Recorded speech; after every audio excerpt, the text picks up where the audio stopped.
Now, this is a terrifying story right here. A woman in Washington state was kidnapped by two men who were here in the country illegally and drilled her hand with a power drill in an attempt to get money out of her and then tried to kill her. Let's check it out. New tonight, two men are facing charges in the disturbing kidnapping and torture of a Burien woman. Thanks for joining us here at 6. I'm Preston Phillips. And I'm Mary Num. The victim told police she was forced into a car as she was arriving home from work, and what happened next nearly killed her. It's a case investigators have been trying to solve for months. KOMO's Jeremy Harris live tonight with the story in Burien. And Jeremy, the allegations here are just shocking. Preston, and they came to light today in charging documents that were just filed here in King County that alleged two men came up with a plan to kidnap a woman, steal her car and jewelry, and then kill her, but she survived. This is the Burien apartment complex where police say two men kidnapped the woman as she was getting home from work. From here, investigators say the men used a power drill on the woman's hands, threatened her, and eventually drove her here to the mountains near Snoqualmie Pass, where they forced her. Now, that's a beautiful sight right there. You have the mountains. It's a beautiful picture, but then some scary stuff happened inside of that. Over a Jersey barrier and then shot her.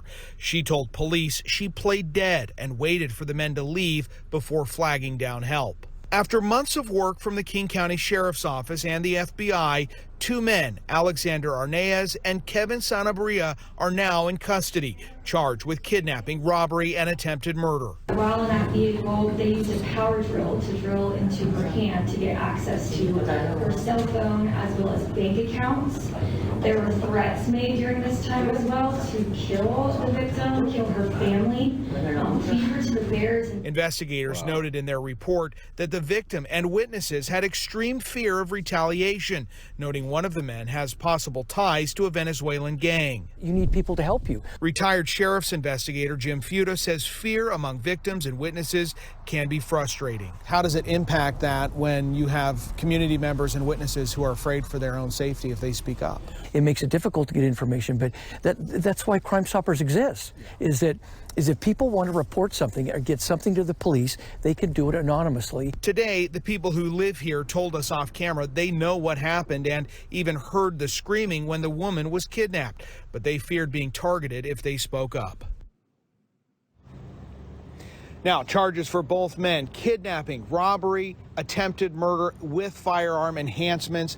One suspect was just picked up this week by Mercer Island Police. The other has been in the King County Jail for several months.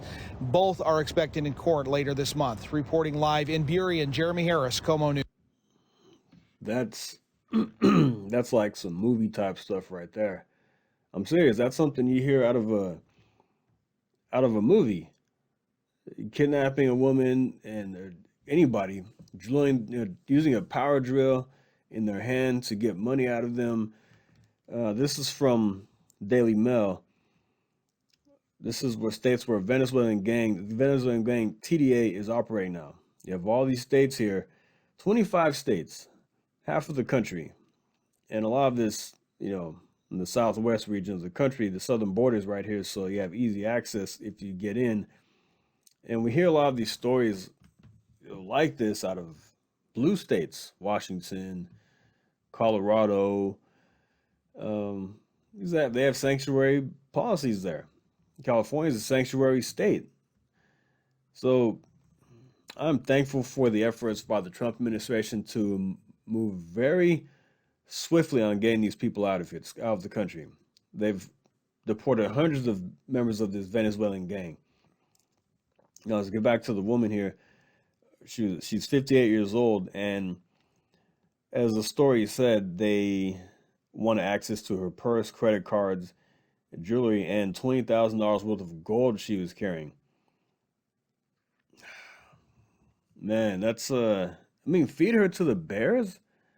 Imagine that. Imagine having somebody use a power drill on your hand and then telling they're going to feed you to the bears nearby. That's crazy stuff right there. And then go after your family. For what? Because you want somebody's stuff? I don't know. That's scary because this happened all the way in Washington State. And that apartment complex looks pretty sketchy anyway. But that just goes to show you that this can happen to anybody, that anybody can be plotting against you and watching your whereabouts, what you're doing, what you're wearing. So be very careful with that. But you shouldn't have to live in fear of your life.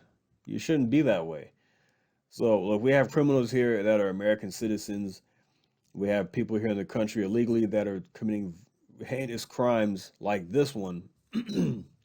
So I'm glad to see a Trump administration cracking down on this, cracking down on these violent criminals, prioritizing these people and getting them the heck out of the country so they won't wreak any more havoc on our communities. And then we also have to focus on people here in America that are citizens doing the same thing. Do I agree with deporting them to El Salvador? Look, that's above my pay grade to deal with that. But no, I think we have a system here, a system here to deal with these criminals. So we'll see how that plays out. But this right here is, when people say things like, "Oh, well, this could have happened to her anyway. An American citizen could have done this.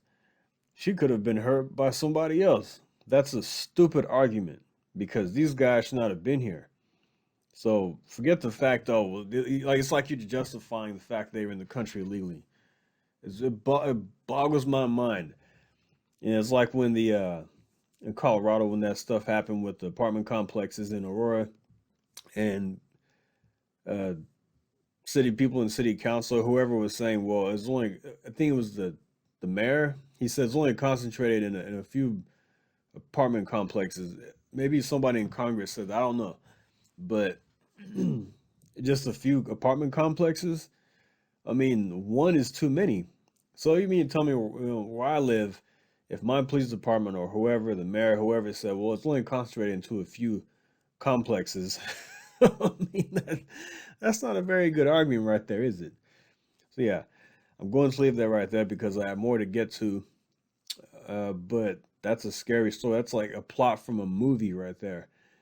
Scary stuff. I can only imagine what this woman was going through. Then, of course, you have people who are afraid to speak out because they don't want to be a target either. You have a gang living in your, or gang members in your complex, watching somebody and then kidnapping her.